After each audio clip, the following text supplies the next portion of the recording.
All right, so you got Coach Mai in the house. My, Cornering coach. She's got some pretty wicked turns. yeah, she has a few advantages though. She does. She's got 4-paw drive.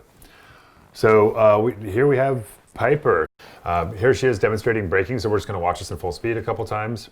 She gets some really nice braking here, actually quite aggressive, so we'll watch that again. I really can see the bike just kind of like digging in for traction, getting quite a bit of compression down through her suspension, through the fork, and through the rear shock as well.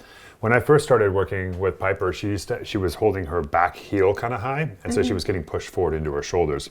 And what we see here now is that she's getting a lot of grounding down through the bike because her back heel is relatively flat. So we can see that there. So I just kind of asked her to feel like she was doing a bit of an Achilles heel stretch. Gotcha. What she's doing so well here is that she's really stacked up over her body, really knees over toes, all in a really good position for a super solid stop.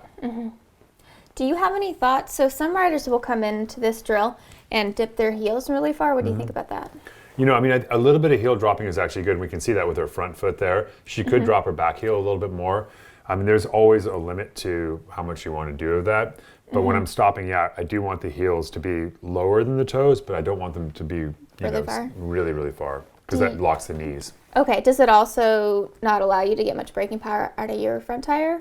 Yeah, I mean, you're going to get more braking power to your front tire if you just drop the heels a little bit than if you drop them a lot. It also depends on the pitch of ground you're on and how much traction you have, that sort of thing. But I do see a lot of riders drop their heels too much, but I would almost say that the lack of stability that comes from having the back heel too high is something that we're addressing probably more frequently in terms of just as a control element, and that's kind of what we were addressing here.